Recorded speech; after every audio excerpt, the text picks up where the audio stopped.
د پلار مرګ. د یو وخت خبره ده چې پخوا په زمانه کې یو زمیندار و او د هغه دوه بچي هم و چې د یو نوم سلطان و او د بل نوم خان و او د به خپلو بچو له زمینداري کوله او هغوی به یې ساتل.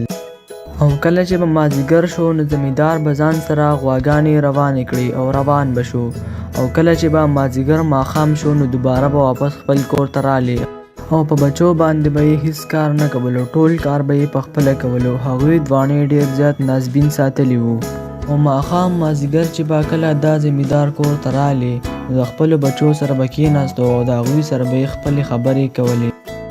نو یو ورځ د زمیندار سوچ وکړو چې زه خو اوس هم بوډا یم او بیا چې کله زما نه مرګ نه پس به زما بچي بیا څه کوي، ځکه دوی خو بیا دا زمینداري هم نشي کولی.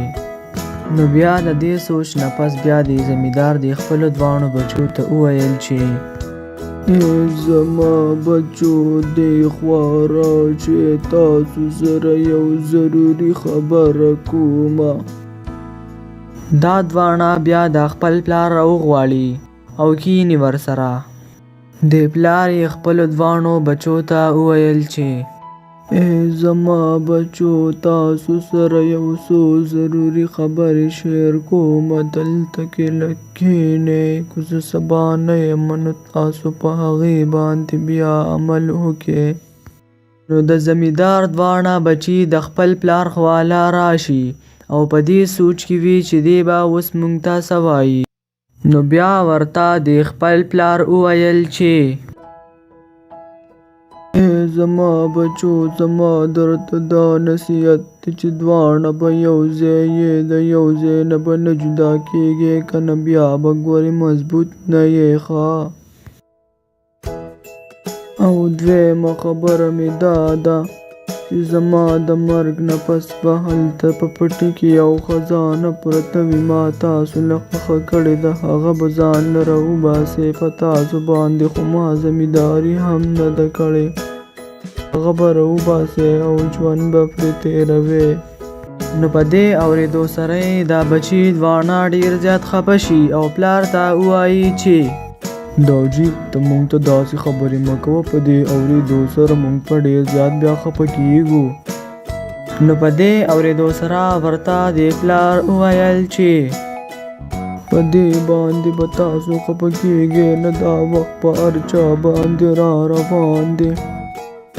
دغه شان وخت تېرېدو په دې کې دا وخت ووتو او داسې ورځ یې راله چې پلار یې وفات شو.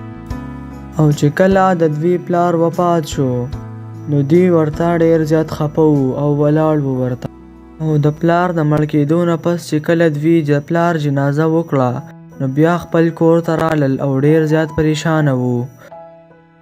دغه شان د وخت تېرېدو سره د دوی زړونه لږ صحیح شو او د سلطان رور یې د خان رور ته وایي ای خانه، موږ ته خو پلار ویلي چې په پټي کې ما تاسو له خزانه ښخه کړې ده، نو راځه چې په هغې پسې لاړ شو او راویې باسو.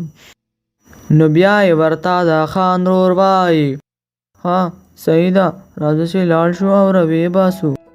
نو دغه شان دوی دواړه بیا روان شي او خپل پټي ته لاړ شي او خپل پټي کې هغه خزانه لټول شروع کړي. دوی په خزانې پسې ډېر زیات وګرځي خو خزانه پیدا نه کړي. نو بیا ټکټر راولي او هغه پټی هم ډېر زیات واړوي او دوی بیا هغه ټکټر را روان کو او په خزانې پسې ګرځېدل. خو دوی پټی ډېر زیات ولټو چې یو ګوټ دې هم پاتې نشو او خزانه پیدا نشوه. نو بیا یې دا یو ورور دی بل ته وایي ای وروره، خزانه خو اوس هم پیدا نشوه او موږ خو ټول پټی واړوو، نو راځه چې اوس پې څه وکړو، که نه دا پټی به رانهسې خراب شي، پته نه لګي موږ ته پلار رښتیا ویلي دي که دروغ. ښه صحیح ده، څه فصل به پې وکړو نو دغه به زموږ دپاره خزانه شي. او دوی دواړو دا مشوره وکړه چې په دې باندې به موږ فصل وکړو.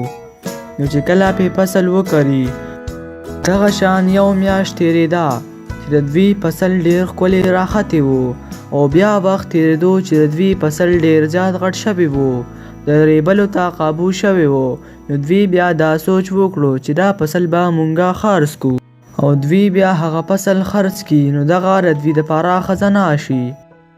نو دغه شان دوی هر سال په دې باندې فصل کري او بیا یې ریبي او خرڅوي یې. نو د پلار په سوچ کې خزانه دا وه چې دوی دا ځمکه راوکني او په دې باندې ځان له فصل وکري، خو د دوی دماغ پې کار نه کوو چې خزانه کمه خزانه. هغه خو ورته دا یوه نه وه یاده کړې چې تاسو به یې راوکنئ او دنده به پکې پرته وي. هغه دا سوچ و چې تاسو به پټې واړوئ او په دې باندې به ځان له هر څه وکرئ.